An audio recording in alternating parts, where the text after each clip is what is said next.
नमस्कार व्यूअर्स, आप देख रहे हैं सीएनबीसी आवाज और सीएनबीसी आवाज में अब वक्त है टक्कर का। और टक्कर में आज हम शुरुआत करेंगे एक बड़ी ब्रेकिंग स्टोरी के साथ। राहुल गांधी को उनका सरकारी बंगला खाली करने का नोटिस थमा दिया गया है। लोकसभा की हाउसिंग कमेटी ने राहुल गांधी को यह नोटिस दिया है। राहुल गांधी को 12 तुगलक लेख वाला बंगला 30 दिन के भीतर खाली करने को कह दिया गया है।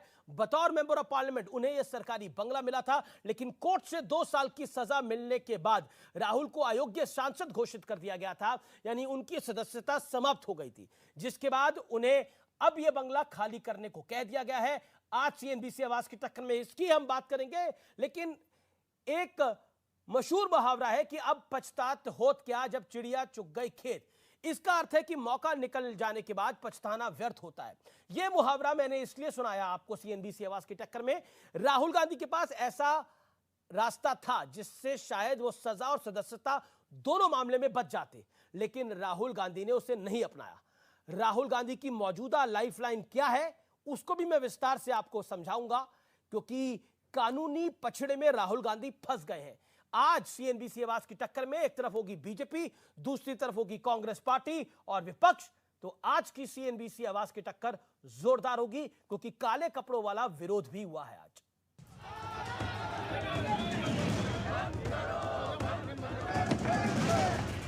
राहुल गांधी को अयोग्य सांसद घोषित किए जाने के खिलाफ कांग्रेस काले कपड़ों में ब्लैक मंडे मनाने मैदान में उतरी। आज काले कपड़ों में सदन में आए। कब तक कांग्रेस पार्टी इतनी छोटे स्तर की राजनीति करती रहेगी, क्योंकि इनकी मानसिकता ही ओबीसी समाज के विरुद्ध रही है। आज हम काले कपड़े के ड्रेस में क्यों आए?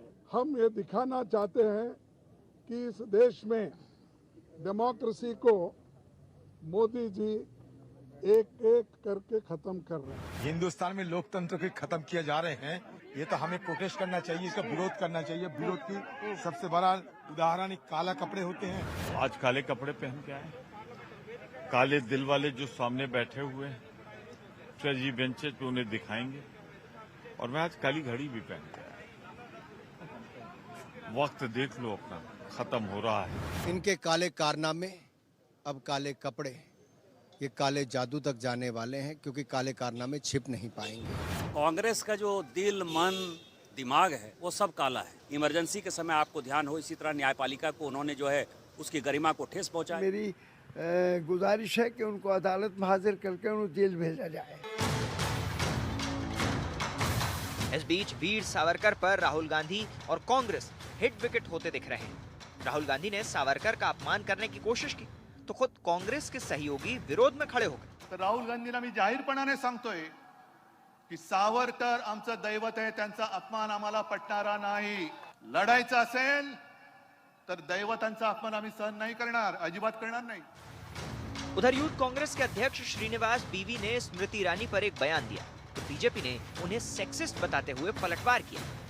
वो स्मृति ईरानी थोड़ा घुंगे बेरी हो गया, मैं उनको कहना चाहता हूँ, उसी दयान को, महंगाई दयान को डार्लिंग बना के बेडरूम में बिठाने का काम किया है। लेकिन आज बड़ा सवाल है, क्या कांग्रेस सियासी बौखलाहट में एक के बाद एक गलती कर रही है? आज इसी पर होगी देश की सबसे बड़ी बहस, सियासत का काला जादू। अब वक्त है सुप्रसिद्ध विश्लेषण का, राहुल के पास मौजूद लाइफलाइन का विश्लेषण, क्योंकि सदस्यता जा चुकी है राहुल गांधी की। बंगला खाली करने के लिए भी नोटिस जारी कर दिया है, 1 महीने के भीतर बंगला खाली करना है। तो पहला विकल्प यह है राहुल गांधी के पास, राहुल गांधी माफी मांग सकते थे, जैसा चौकीदार चोर है पर राहुल गांधी ने किया था, लेकिन उस विकल्प को राहुल ने नकार दिया, लेकिन वो पहले माफी मांग चुके हैं। दूसरा विकल्प, सीआरपीसी की धारा 374 के तहत सजा को सेशंस कोर्ट में ही चुनौती दे सकते थे। तीसरा विकल्प, सजा मिलते ही हाई कोर्ट में अपील कर सकते थे, वो भी नहीं किया गया। चौथा विकल्प, राहुल गांधी सुप्रीम कोर्ट जा सकते थे, जैसा पवन खेड़ा के मामले में किया था। सिर्फ 1 घंटे के भीतर पवन खेड़ा के मामले में सुप्रीम कोर्ट चली गई थी कांग्रेस पार्टी, लेकिन राहुल के मामले में ऐसा क्या है कि कांग्रेस पार्टी कोर्ट नहीं जाना चाह रही, या कोई अंदरूनी शक्ति कांग्रेस पार्टी को रोक रही है? जैसा अनुराग ठाकुर ने बोला, कौन अंदर से राहुल गांधी को निपटाना चाह रहा है? बड़ा सवाल। क्या प्लानिंग के तहत सहानुभूति बटोरने के लिए सदस्यता गंवा दी गई है, जैसा मूल सवाल खड़ा हो रहा है? मेरे साथ बात करने के लिए कौन कौन जुड़ रहा है? डॉक्टर अजय आलोक है मेरे साथ इस चर्चा में, मेरे साथ उद्धव गुट के आनंद दुबे हैं, उनका अभिनंदन है, मेरे साथ अखिलेश प्रताप सिंह है प्रवक्ता कांग्रेस पार्टी के, और राजकुमार भाटी हैं प्रवक्ता समाजवादी पार्टी के। आप तमाम लोगों का अभिनंदन है। लेकिन सबसे पहले डॉक्टर अजय आलोक, आप ही से मैं मूल सवाल पूछता हूं। अजय आलोक, आपको मेरी आवाज मिल रही है?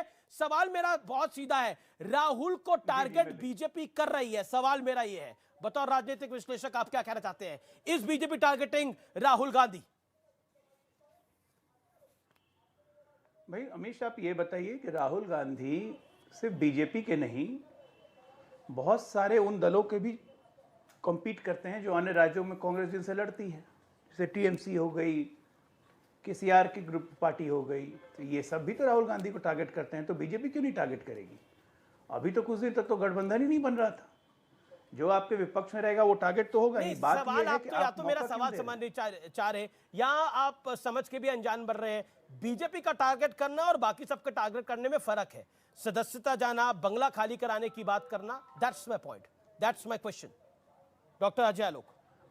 अच्छा, मुझे ये बताइए, पहले मैं इस सवाल के जवाब आपके दर्शकों को ऐसे ही देता हूं। जब बीजेपी क्लेम करती है कि राम मंदिर हमने बनवाया, तो सारा विपक्ष एक लाइन में सीधे कहता है भारतीय जनता पार्टी को कि नहीं, ये सुप्रीम कोर्ट से हुआ है, सुप्रीम कोर्ट से हुआ है, इसमें आपकी कोई क्रेडिट नहीं है। तो राम मंदिर में कोई क्रेडिट नहीं है बीजेपी की। राहुल गांधी की सदस्यता जो कि कोर्ट ऑर्डर के कारण गई है, उसमें बीजेपी की क्रेडिट कहां से हो जाएगी? सोचने वाली बात है ना।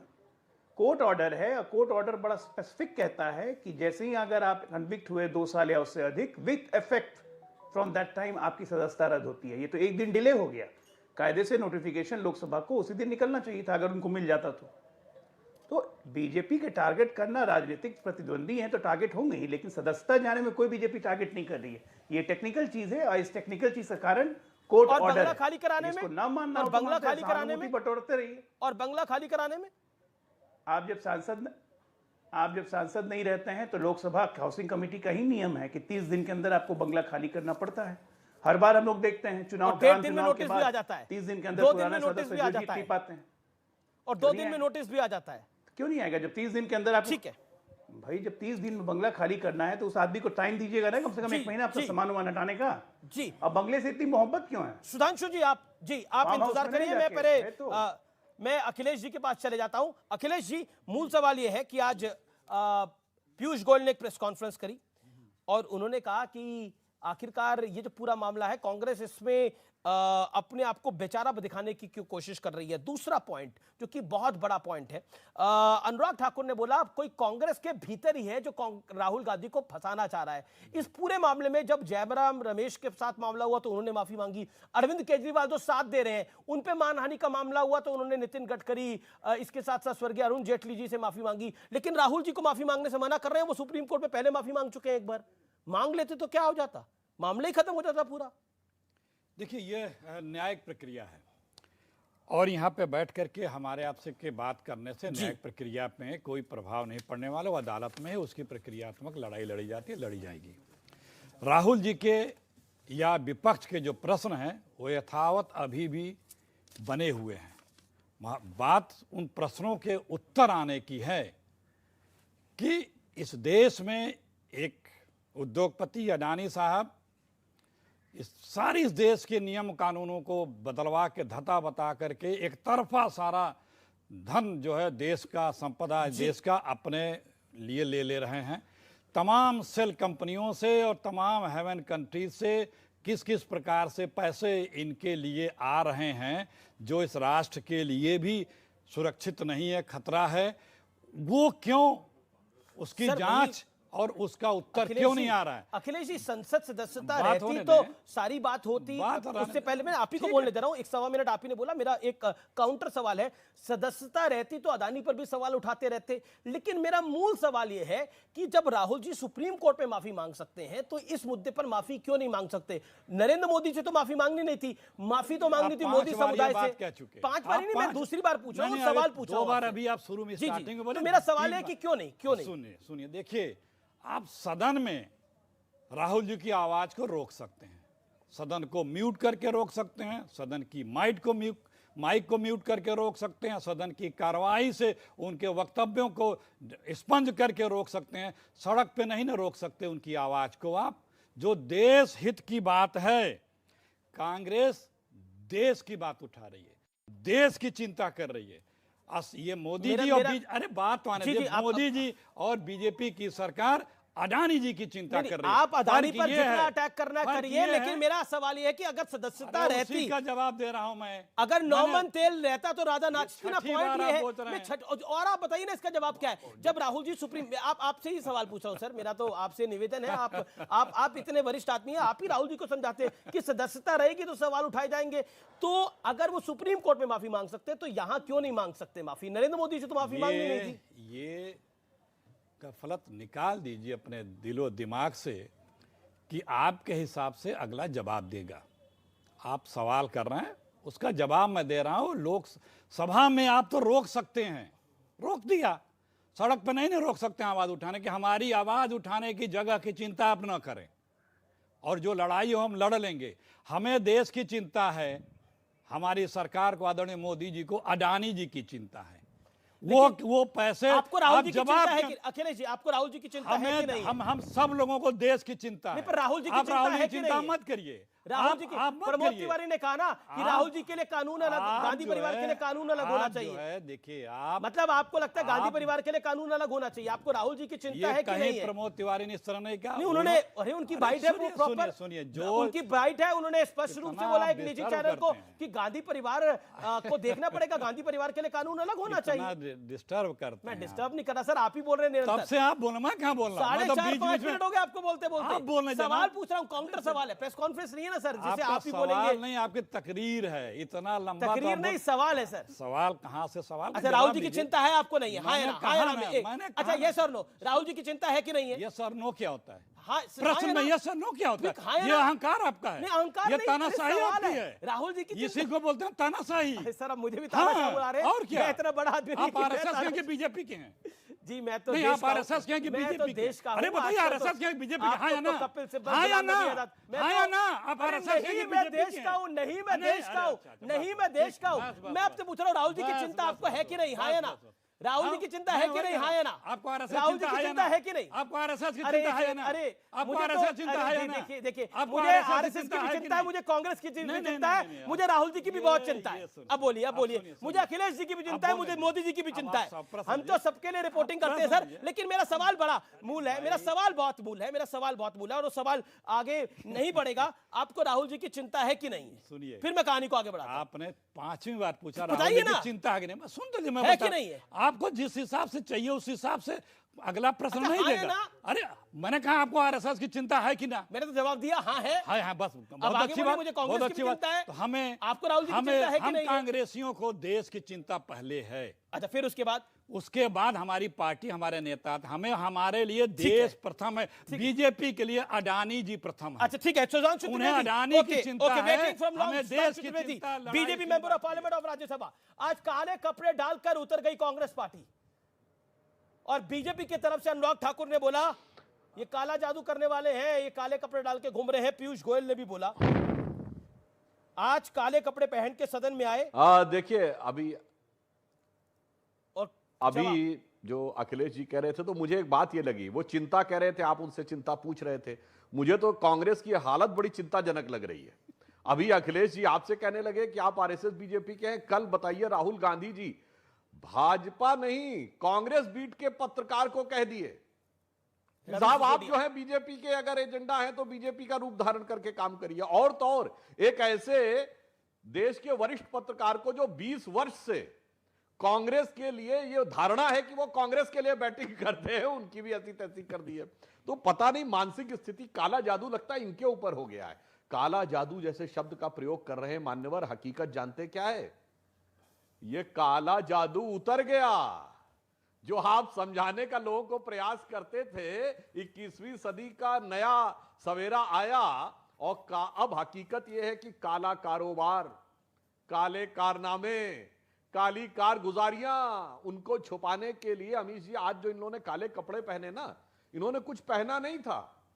ये कांग्रेस का आवरण उतर गया। अखिलेश जी ने तो अंदर काले था, कपड़े नहीं डाले वो हुए, बाहर आ गया। ये तो जो अच्छी मन खासी की आजकल डाल कालिमा के आए हैं, थी, मतलब वो बाहर आ डाल के गई। आए हैं सफेद और हरी, इन्होंने तो काले कपड़े नहीं नहीं, डाले। मैं एक लाइन आमिश जी, मेरा अनुरोध है, एक मुझे- सेकंड, मैं एक अपना सेकंड, वाक्य आज पूरा आपने कर दूं। काले कपड़े नहीं डाले, मैं आप सिर्फ विरोध ये नहीं कहना कर रहे? चाहूं, अखिलेश जी तारीफ पूरी कर रही है। थोड़ा जो व्हाट्सएप के अलावा था उसकी भी जानकारी नहीं, नहीं, रख लिया। WhatsApp नहीं। सुन तो लीजिए, सुनिए, मैंने जवाब तो- लीजिए। मैंने तो अरे जवाब लीजिए बोलिए, भाई। बोलिए, बोलिए। जो व्हाट्सएप आपको आता है वहां से, उसके अलावा भी जानकारी रखें। संसद के अंदर सांसदों ने, आल पार्टी विपक्ष सांसदों ने ये काला कपड़ा पहना था। थोड़ा बाहर की भी दुनिया की मतलब पत्रकारिता थोड़ा आपका विरोध नहीं है। सुनिए, फिर वही मतलब संसद में बात हो रही है, संसद के लोगों ने ये तो किया। सड़क पर विरोध नहीं है? क्यों नहीं है? आज भी धरना दिया हम लोगों ने। नहीं डाला। अरे हमने काला डालना, काला डाला, संसद मैं तो डिफेंड कर रहा हूं आपको इस मामले में। नहीं, आपको डिफेंड करने की जरूरत नहीं है, सत्य को डिफेंड करने की जरूरत नहीं है। सत्य अपने आप में समर्थ होता है, उसको कोई झुका नहीं सकता, ना उसे कोई दबा सकता है। ठीक है, ओके, यही सुधांशु, कारण है सुधांशु, कि- यही कारण है कि सत्य से सुल्तान बहुत डरता है। ठीक है, सत्य से सुल्तान डर रहे हैं। सुधांशु जी आप देखिए, बताता हूं। सुनिए, वैसे मैं एक बात बताऊं, इंटरेस्टिंग नोट पे, मतलब मैं इसको एक ऑब्जेक्टिवली कह रहा हूं, जितने भी पैनलिस्ट बैठे हैं और जो आपके लाखों दर्शक देख रहे होंगे, विश्व में कौन सा ऐसा संगठन है जो ऊपर से नीचे तक पूरा काले कपड़े पहनता है? काला यही पहने हैं। हम सोचे आप यही कहेंगे कि यही काला पहने हुए हैं, यही विरोध काले कपड़े कौन पहनता है सरकार का। और सुनिए, काला झंडा किसका है? जब आप बोले ना सुधांशु जी, तो मुझे लगा आप इन्हीं को कहेंगे कि लीजिए आप तो काला पहन के बैठे हैं मोदी जी का विरोध करने के लिए। हो सकता है दिल में यह बात हो, जुबान पे ना आ रही हो, अपने कुछ मजबूरियां या कुछ और हो। मैं फैक्ट है। मैं अभी आपको मैं सीरियस और लाइटर दोनों बात धन्यवाद देता हूं कि आज आप अमीश देवगन जी केंद्र की सरकार के खिलाफ काला कोट पहन करके, जैसे सदन में सांसद बैठे थे, आज आप काला कोट पहन करके यहाँ पे उसका चलिए, मतलब आपको विरोध कर मुझे रहे ये हैं। खुशी है कि आपका लोकतंत्र में यकीन हो गया, आपका मीडिया पे यकीन हो गया, ये इसमें मुझे बड़ी खुशी है। एक दिन के लिए आप विरोध कर रहे हैं, ठीक है, अच्छी बात। वैसे अमीश जी, अरे अखिलेश जी, अब आप काफी बोल लिए, मुझे मौका दीजिए। हमने कहा ना, लाइटर नोट पे मैं एक बात, सुधांशु जी देखिए अमीश जी, लाइटर नोट पे तो मैं कह दूं, वैसे अखिलेश जी जो हैं काला नहीं पहने तो हरा तो पहने हैं, बाकी दर्शक अपने स्वविवेक से निर्णय ले लें। अपने झंडे वैसे का हरा यदि रंग विश्व निकलवा में दीजिए। एकमात्र संगठन है अपने जो झंडे का हरा रंग निकलवा दीजिए मैंने तो सिर्फ सुधांशु स्वविवेक से, ये अरे भाई इसमें नाराज होने की क्या बात है? मैंने तो कुछ बोला ही नहीं। ना, वो भी एक मैंने तो बोला सर, अब बीच बीच मत बोलिए। अपने झंडे का हरा रंग निकलवा दीजिए। आज आप स्टूडियो में अरे भाई, हमने तो सिर्फ कहा हरा तो पहने। फंस गए अपने ही प्रश्नों में आप। चलिए आगे बोलिए। आप क्यों जो है पड़ा तीर अपने ऊपर लिए ले रहे उड़ता तीर क्यों अपने ऊपर ले रहे हैं? मान्यवर, जाने दीजिए उसको, डक कर जाइए। अब मैं एक बात कहता हूं, ये ऊपर से नीचे तक काले कपड़े टेलीविजन के ऊपर, आप याद है दर्शकों ने किसको देखे हैं?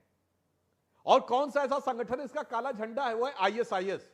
अगर आपने कभी अबू बकर अल बगदादी को देखा होगा तो पूरा ऊपर से नीचे तक काले में देखा होगा। टोपी कौन लगाता है? इसलिए मैं कहना चाहता हूं, ये लोग जितने भी अपने रूप बदलने की कोशिश कर रहे हैं, कभी गांधी जी की समाधि पे जाकर, कभी संसद के अंदर वो टैग उठाकर, कभी काले कपड़े पहन के, तो इनके लिए अमीश जी ब्रज के एक बहुत बड़े सन्यासी हुए हैं नारायण स्वामी, उनकी उक्ति लागू होती है कांग्रेस के ऊपर कि अंदर से मैलो हियो बाहर रूप अनेक, नारायण तासो भलो कौवा तनमन एक।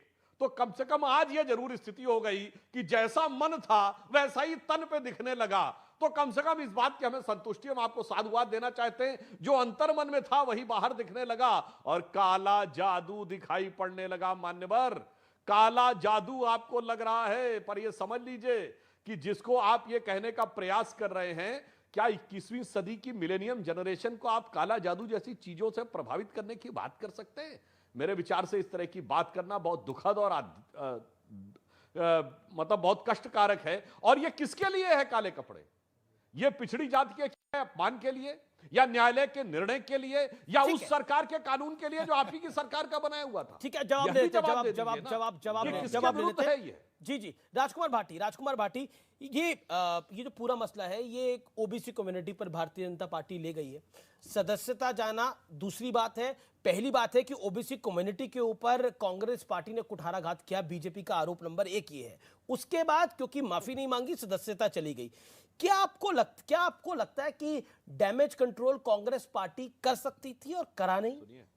क्योंकि सदस्यता तो आपके भी विधायकों की गई है, आजम खान की गई है, अब्दुल्ला आजम की गई है, बीजेपी के भी विधायकों की सदस्यता गई है। ऐसे ही एक तो माननीय मोदी जी के 9 साल के कार्यकाल में और यूपी में 6 साल योगी जी को हो गए हैं, पिछड़े वर्गों के, दलितों के बहुत हक मारे गए हैं, उनकी नौकरियां छीनी गई हैं, उनकी शिक्षा छीनी गई है और अल्पसंख्यकों पर अत्याचार किए गए हैं। तो इस जो एक हीन भावना है बीजेपी के अंदर, इसलिए वो ये इस तरह का बहाना, मतलब अनर्गल बात कह रहे हैं कि राहुल गांधी ने चोरों का सवाल उठा दिया, चोरी का सवाल उठा दिया, पिछड़े वर्ग का अपमान हो गया। ये तो कोई तुकी नहीं है इस बात की तो, और इस बात को देश का एक एक पिछड़े वर्ग का एक एक व्यक्ति समझ रहा है कि भारतीय जनता पार्टी, कोर्ट ने नहीं समझा। नहीं, कोर्ट ने जो किया है वो एक अलग विषय है, वो तो विषय तो यही है।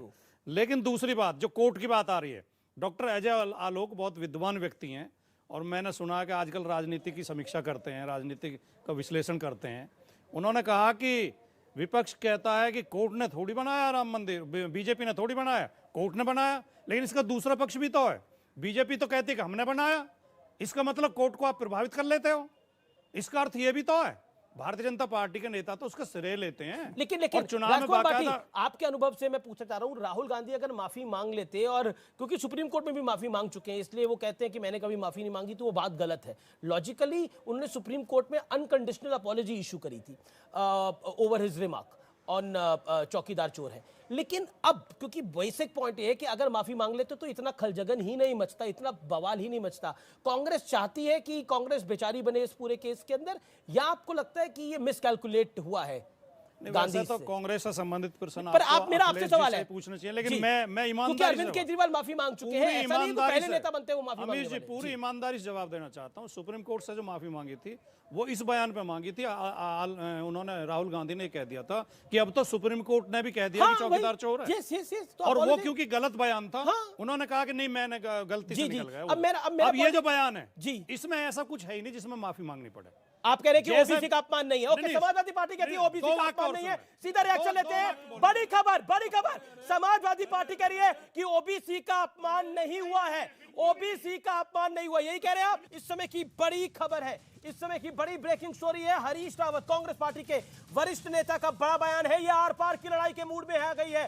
केंद्र की सरकार जुल्म की इंतहा कर चुकी है बीजेपी पार, यानी उनका कहना है सब कुछ आनन फानन में हो रहा है, जल्दबाजी में हो रहा है। राहुल गांधी की तरफ तानाशाही रवैया दिखा रही है नरेंद्र मोदी का शासन। इस लड़ाई को जन जन तक लेकर जाएंगे, यह बड़ी स्टेटमेंट है। कांग्रेस के वरिष्ठ नेता है हरीश रावत में आचार्य प्रमोद कृष्णम, कांग्रेस के एक और वरिष्ठ नेता और प्रियंका गांधी के एडवाइजर, उनकी बड़ी स्टेटमेंट आ गई है कि तमाम सांसद इस्तीफा दे दें, एकजुटता दिखानी होगी, सभी सांसदों को इस्तीफा दे देना चाहिए। यानी किस मूड में है कांग्रेस, यानी कांग्रेस पार्टी, क्या आप सारे सांसद इस्तीफा दे देंगे? यहां से आचार्य प्रमोद कृष्णम का बयान। अखिलेश जी, क्या सारे सांसद इस्तीफा देंगे जैसा आचार्य जी कह रहे हैं? देखिए, सबसे महत्वपूर्ण विषय, सबसे गंभीर विषय है यह है कि Rahul Gandhi Z plus category के सुरक्षा प्राप्त व्यक्ति हैं जी, और उनके ऊपर बहुत खतरा है। और अतीत में भी उनके परिवार के लोगों की आतंकी घटनाओं में हत्याएं हुई हैं। पहले आप एसपी जी हटाते हैं और इतनी त्वरित गति से उनका घर खाली करने का आदेश देते हैं। ये क्या कर रहे हैं आप? किसी के जीवन की सुरक्षा का भी आपको जरा सा लिहाज नहीं है। हरीश रावत कह रहे हैं आनन फानन में फैसला हो रहा है। मैं वही कह रहा हूं कि राजनीतिक प्रतिद्वंदिता अलग है कि ऐसे व्यक्ति की कि जिसे इतनी सुरक्षा की आवश्यकता है, जिसने अपने पिता, अपने दादी और अपने और परिजनों को खोया है, किस तरह से आतंकियों के हाथों से, उसकी सुरक्षा की भी आपको लिहाज नहीं है। आपने एसपी जी हटाया, उसके बाद बंगले खाली करने की बात कर रहे हैं। क्या लक्ष्य है आपका? ठीक है, अच्छा, विपक्ष की तरफ से एक और बड़ी स्टेटमेंट आ रही है सूत्रों के हवाले से। बड़ी खबर आ रही है कि बीजेपी का कुछ बहुत बड़ा प्लान है, यह बड़ा प्लान घातक हो सकता है। सुधांशु त्रिवेदी, अब हरीश रावत कह रहे हैं एक बात, विपक्ष के सांसद एक बात कह रहे हैं, वो कह रहे हैं आपका बड़ा प्लान है, और बड़े प्लान का हिस्सा है राहुल को टारगेट करना। वो बड़ा प्लान क्या है?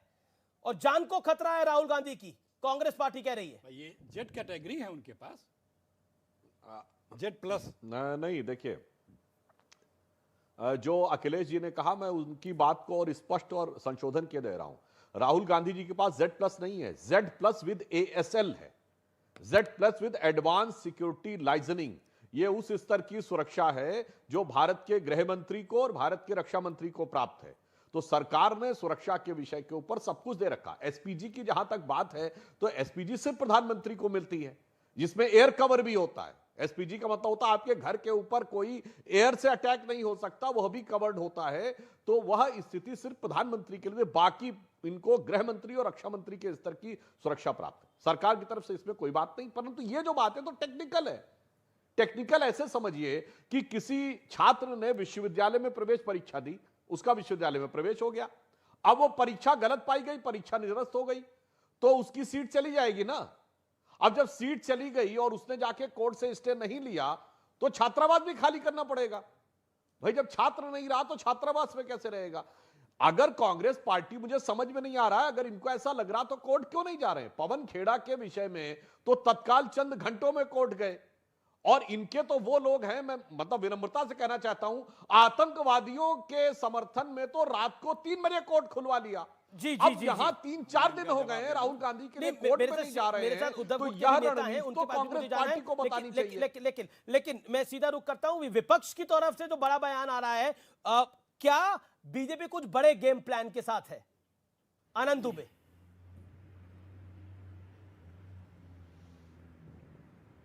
अमित जी मुझसे पूछ रहे हैं? जी जी जी दुबे जी।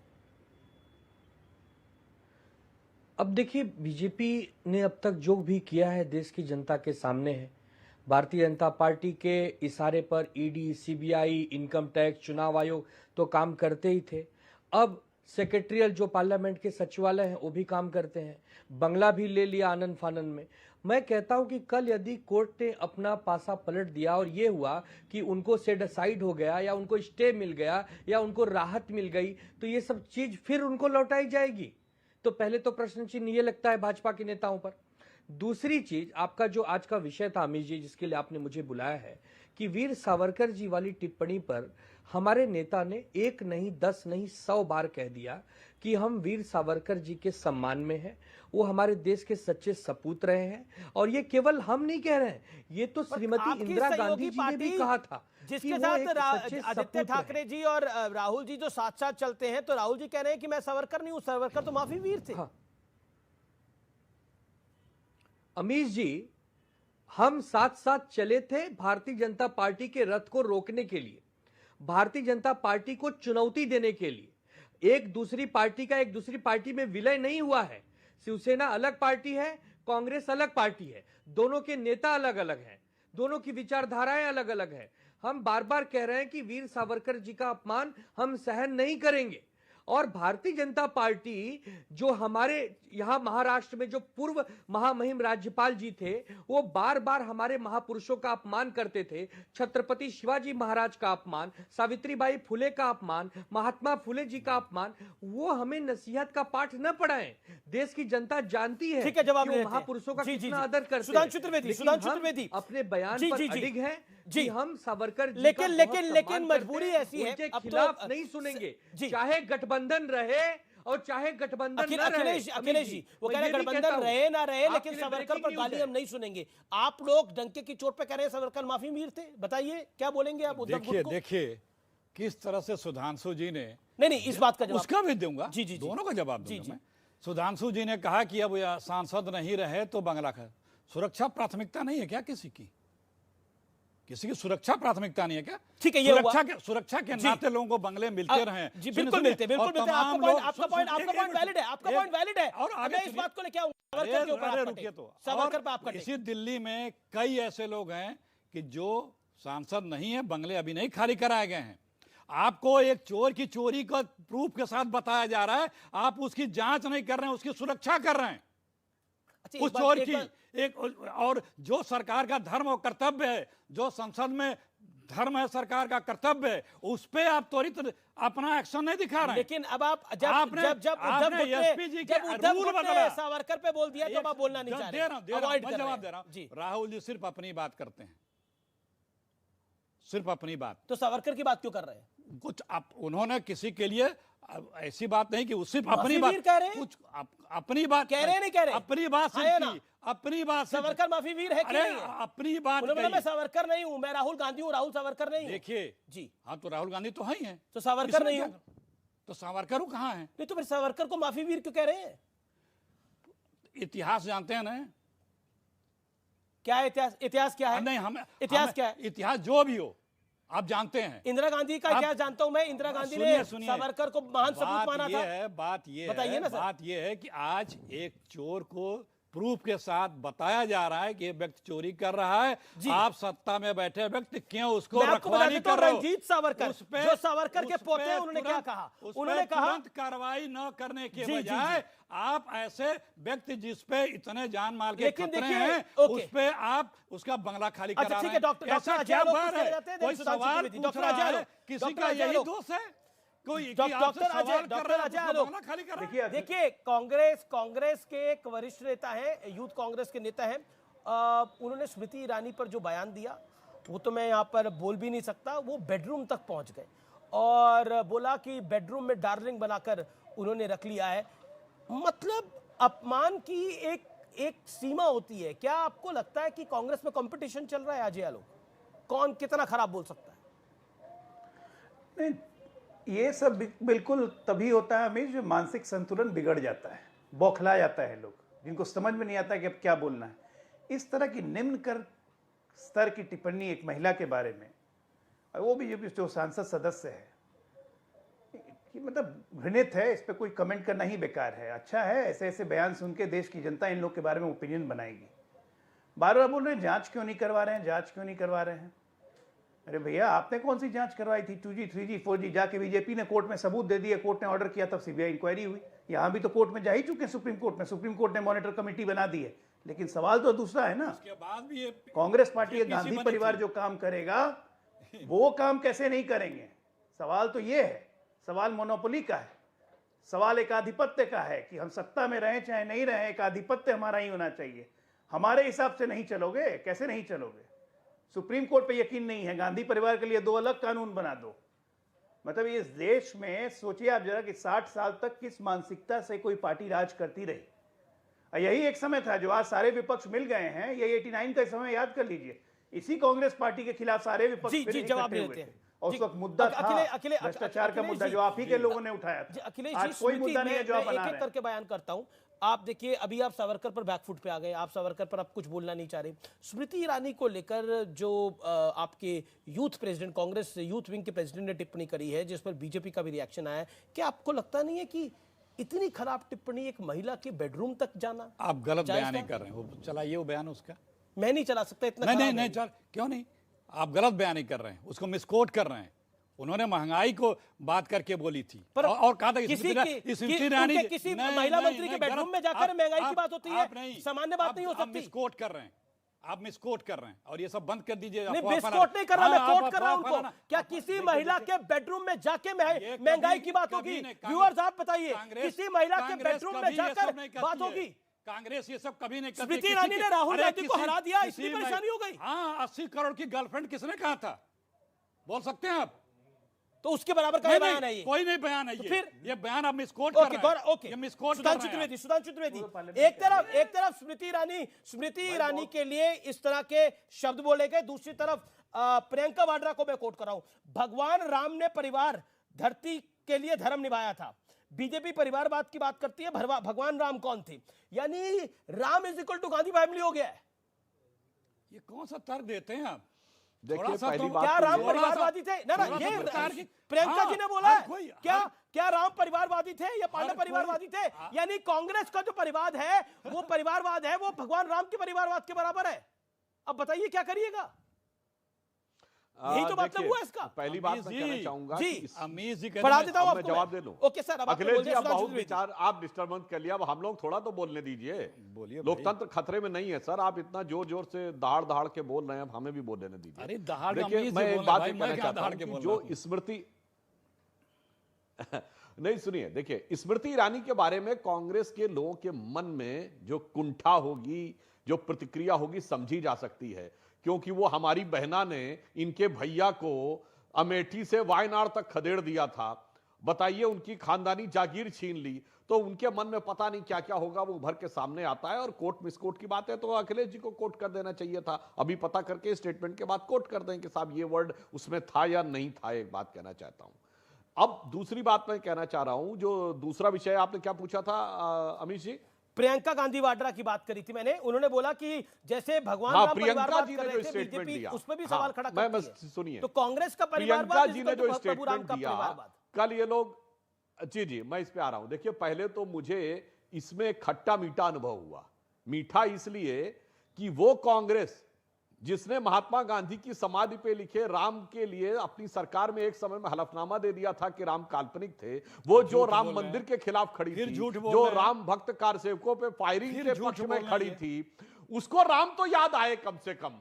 अब मैं ये कहना चाहता हूं कि अगर इनके मन में लगता भारतीय संस्कृति की समझ खत्म हो गई है, अरे अपने गलत पक्ष में खड़े भाई का साथ देना राम की परंपरा नहीं है, पांडवों की परंपरा नहीं है, रावण की परंपरा है। कुंभकर्ण अपने भाई रावण के साथ खड़ा था ये जानते हुए कि वो गलत है, जबकि पांडव अपने भाइयों के खिलाफ लड़े थे, क्योंकि उन्हें पता था कि ये हमारे भाई गलत की तरफ हैं। तो प्रियंका जी को मैं बताना चाहता हूं, आप कह रहे थे कि प्रियंका जी ने ये नहीं बोला, प्रियंका जी ने क्या बोला इस बयान का मतलब? प्रियंका जी के बयान का मैं जवाब नहीं, आप बिल्कुल, आप सवाल पहले सुन लीजिए 10 सेकंड के अंदर, फिर आप जवाब दीजिएगा। 30 सेकंड का टाइम है, नोट करिए। बीजेपी परिवारवाद की बात करती है। भगवान राम कौन थे? भगवान राम ने परिवार धरती के लिए धर्म निभाया। क्या राम परिवारवादी थे या फिर पांडव परिवारवादी थे? हमारे परिवार के शहीद हुए हैं, इसके लिए हमें शर्म आनी चाहिए क्या?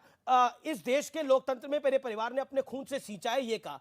तो भगवान राम के बराबर कांग्रेस पार्टी का गांधी परिवार हो गया। ये आपको गलतफहमी होगी। भगवान राम के बराबर भाजपा ही हो सकते हैं और कौन ही हो सकता है।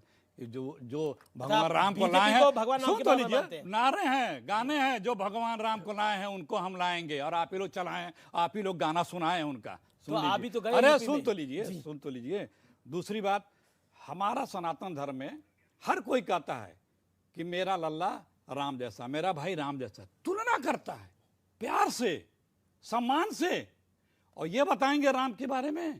तो आप राम को परिवारवादी क्यों कह रहे हैं? आपकी अरे सुनिए, तो हर कोई अपने परिवार के, अपने भाई को, अपने आप फिर डिस्टर्ब कर रहे हैं। परिवारवाद को भगवान राम से कैसे जोड़ रहे हैं? अरे भाई, अब कोई तुलना हर कोई करता है कि मेरा राम जैसा बड़ा भाई है, मेरा राम जैसा बेटा है, हर कोई करता है, क्योंकि भगवान है। हर कोई प्यार में उनको याद करता है। आप ये सनातन संस्कृति को आपने कुछ समझ में नहीं आएगी। नहीं, पर भगवान राम से तुलना आप कर सकते हैं, लेकिन उनका परिवारवाद हमारा परिवारवाद बराबर है। सुनिए जनाब, ये मिसफिट हो रहा है। मिसफिट आपको हो रहा होगा ना, क्योंकि आपके फ्रेम के बाहर है। दूसरी बात, राम काल्पनिक, अरे भाई आपके मैनिफेस्टो में था वो तोड़ने के लिए पुल, 64वें नंबर पे है 2004 के मैनिफेस्टो में। आपके मंत्री ने पार्लियामेंट में बोला है सीता जी काल्पनिक थी। आपके एक मंत्री ने यूपी में बोला कि सीता जी बेबी थी। सब लोग हर भाई बहन चाहते हैं कि वो उनके भाई राम जैसे हो। इनके स्नेह दिखा दें। बंगाल के प्रदेश अध्यक्ष ने आपके चैनल पे भी, हिंदुस्तान के कई चैनलों पे कहा कि राम तो मर्यादा पुरुषोत्तम तो भगवान नहीं है। पूछा गया क्या बना दिखाने, उसका महल बना। एक मंत्री, एक यूपी के मंत्री भगवान राम के बारे में क्या उनके जन्म के बारे में क्या आप शब्द कहते हैं। टक्कर में रुकेंगे एक अंतराल के लिए, लेकिन ब्रेक के बाद भी CNBC आवाज पे टक्कर का सोमवार एडिशन यानी मंडे एडिशन ब्रेक के बाद भी जारी है।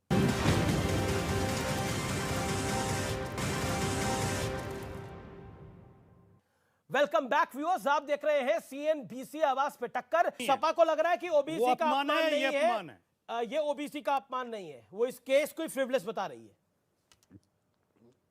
सुनिए अमित जी, देखिए कितना विचित्र बात है कि ये पार्टी, ये दोनों पार्टियां, हजारों उदाहरण होंगे अगर कह दिया जाए कि आतंकवादी, हर आतंकवादी एक समुदाय का क्यों होता है तो चिल्ला के खड़े हो जाते हैं। अरे नहीं ऐसे कैसे 18,000 नौकरी पर जवाब दे दो। और दो उदाहरणों पर चोर को जाति के साथ जोड़ देते हैं तो वो अपमान तो ओबीसी उठा। भाई नौकरी पे भी जवाब दे रहा हूं, क्या तरीका है भाई?